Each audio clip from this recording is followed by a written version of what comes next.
Hello student. आज मैं आपको बीएड फर्स्ट ईयर का पेपर ईपीसी सेकंड यानी नाट्य एवं कला का एक महत्वपूर्ण टॉपिक कला और सौंदर्य का परस्पर संबंध बता रही हूँ। तो चलिए आइए स्टार्ट करते हैं। कला और सौंदर्य का परस्पर संबंध। सौंदर्य का गुण आनंद है और उसके आस्वादन की चरमोत्कर्ष परिणति ही रस है। सौंदर्य का प्रतीक और प्रकृति से प्राप्त प्रेरणा के आधार पर मानव निर्मित कला से भी बहुत गहरा संबंध है। यह कहा जा सकता है कि सौंदर्य के बिना कला का निर्माण संभव नहीं है। यह आवश्यक नहीं कि कलागत सौंदर्य ललित, कोमल, मधुर आदि तत्वों से युक्त हो। कलागत सौंदर्य अपनी क्रूरता, घृणा, ग्लानि, दया तथा विभत्स में भी प्रकट होता है। अतः सौंदर्य वस्तुतः कला का धर्म है, जो सुखद या दुखद अनुभूति का कारण बनता है। प्राकृतिक दृश्य, प्राकृतिक अनुभव और मनुष्य के प्राकृतिक सौंदर्य को कलागत सौंदर्य का सोपान या सीढ़ी माना जा सकता है।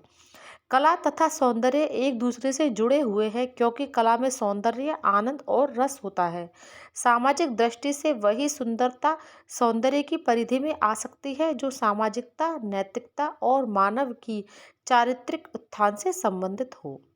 कला में सौंदर्य के बाह्य स्वरूप को स्पष्ट करने के लिए कलाविदों ने अनेकता में एकता के लक्ष्य को महत्व दिया है। प्रत्येक कला में निरंतरता, मधुरता, नैतिकता, अखंडता, स्पष्टता, नियमबद्धता, सुव्यवस्था, विविधता, एकरूपता, प्रमाणबद्धता, समय तथा कोमलता सौंदर्य तत्वों में एकता स्थापित हो जाने पर ही सौंदर्य और रस की सत्ता को मान्यता दी है। इसी प्रकार सरलता, वक्रता, सुख दुख, राग द्वेष आदि परस्पर विरोधी तत्व भी कला में सौंदर्य के स्वरूप को स्पष्ट करने में सहायक सिद्ध होते हैं।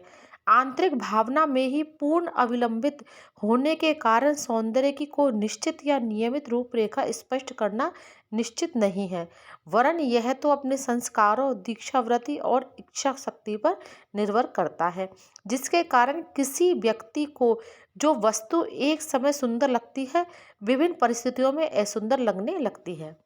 धन्यवाद।